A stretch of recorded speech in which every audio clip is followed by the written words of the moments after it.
History of MMM, how it all began. Starting up of MMM, in 1989, Moscow Executive Committee in Leninsky District registered MMM as a cooperative society. It is in Russia. A few words about the leader.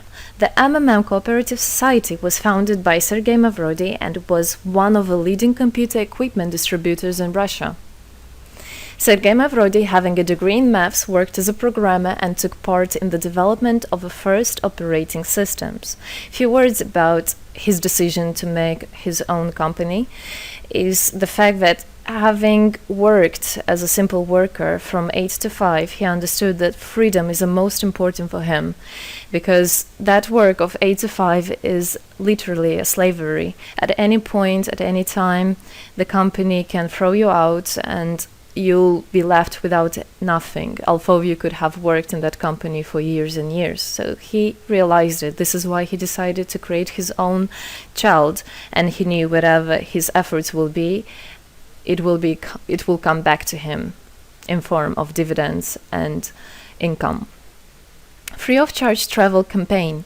In 1992, the brand became universally recognizable after Mavrodi offered several times to all the residents of Moscow a day of free of charge travel in metro, Moscow subway. Pretty smart.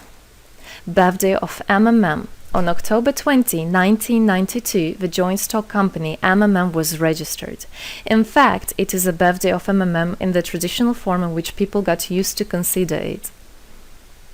The shares of MMM on sale. February 1st, 1994, the shares of MMM went on sale, and people immediately began to buy them.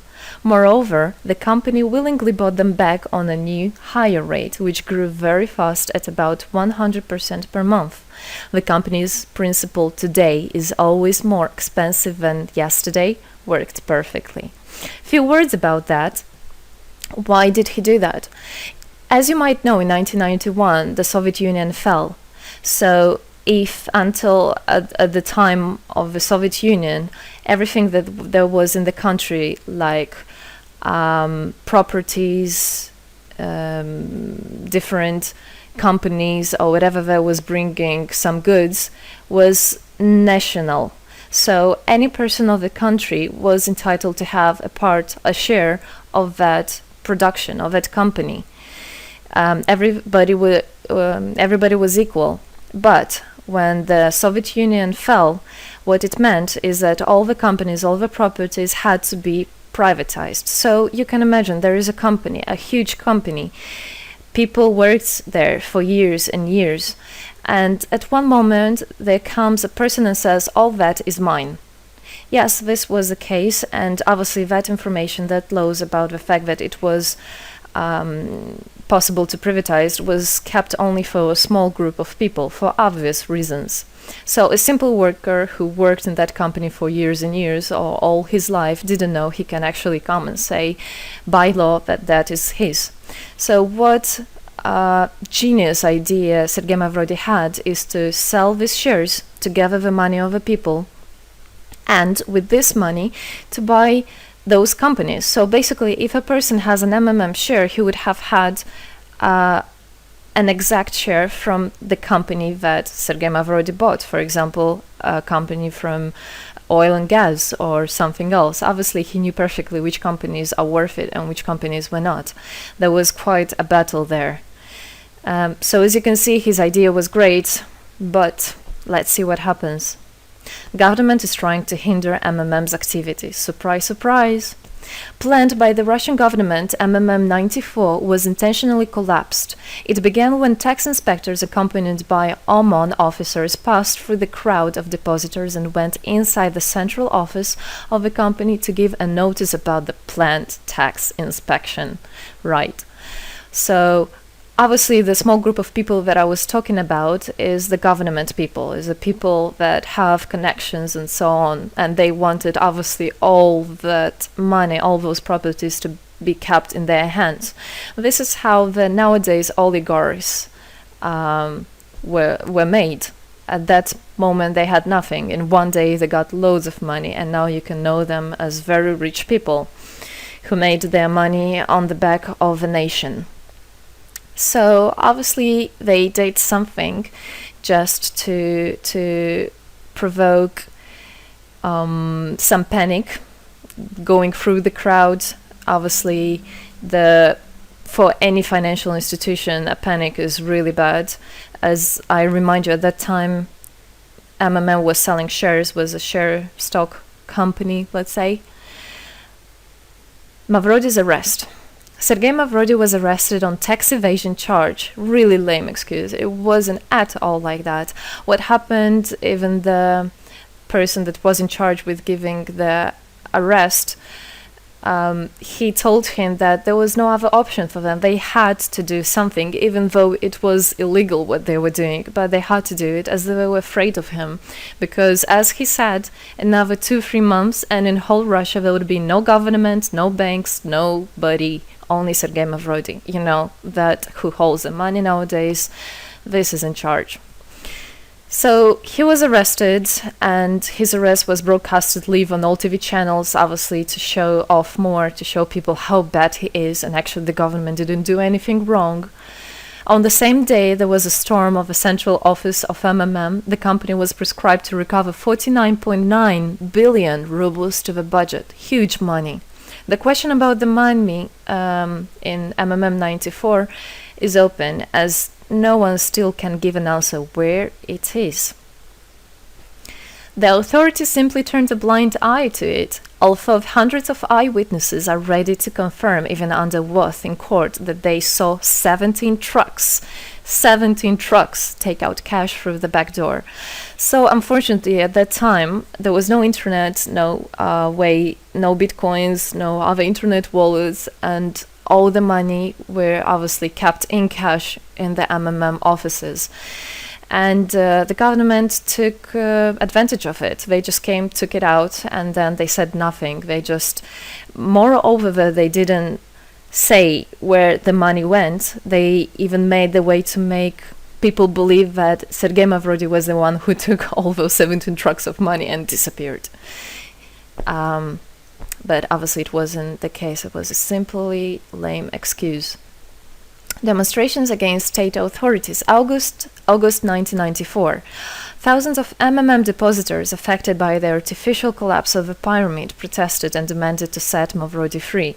Actually, Mavrody could have used his powers and do bigger protests, but he decided not to do that, as that would made as obvious a different protests of this type. Could be people injured or even killed, so he decided not to use people in this purpose. It was very noble from him to do that.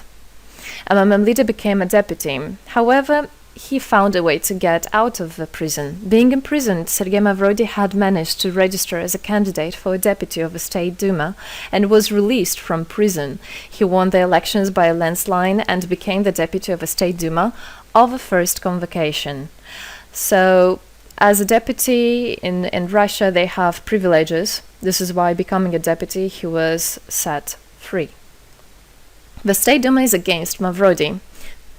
Surprise, surprise! The State Duma deputies deprived Sergei Mavrody of his deputy plenary powers due to his permanent absence at the Duma's meetings. That incident was the only one in New Russia's history. Sergei Mavrody wasn't interested at all in politics. It's not, he hates politics, as he said it many times. So he became a deputy only for the reason to get out of a prison. That's it. He wasn't interested to go to their meetings, as he himself considered as well the people there as being quite silly and not worthy to spend time with. But this was another lame excuse for them to deprive him by saying that he is absent. A candidate for presidency. The Central Election Commission registered the authorized representatives of the initiative group that had nominated Mavrody as a candidate for the president of Russia, but subsequently rejected a significant part of the signatures in the support of a candidate, and his registration was renounced. So, for obvious reasons, they did that again. They weren't interested into having a fair president, a fair leader on top of their head. Revival of MMM, January 2011. Sergei Mavrody renounced launching a new launching a new project of MMM 2011. Together we change the world. Previously, there were simply no analogues of similar systems in the world. The film about MMM, the launch of the project fell in the same time interval with the release of Russian film about MMM Pyramid, the plot of which is based on the eponymous book in which the history of MMM is disclosed by Sergei Mavrodi. So he wrote a book, and there is a movie which I highly recommend you to watch. You can find it online on YouTube. MMM is building a new, fair financial order. June 2012, the activity of MMM made a lot of banks collapse and a huge outflow of funds from deposit accounts happened. The system numbered more than 35 million members at the time. For obvious reasons, the fight against the system started. It suffered the same fate as MMM 94, eventually collapsed. So what happened? A lot of banks, as I already said, had a huge outflow, and another minus of the system of that time was that it wasn't really quite a community, because the money was still kept by the managers in MMM. So it wasn't the same idea as it is now, comparing it now, where people exchange money between themselves. You don't need to put it in a central account.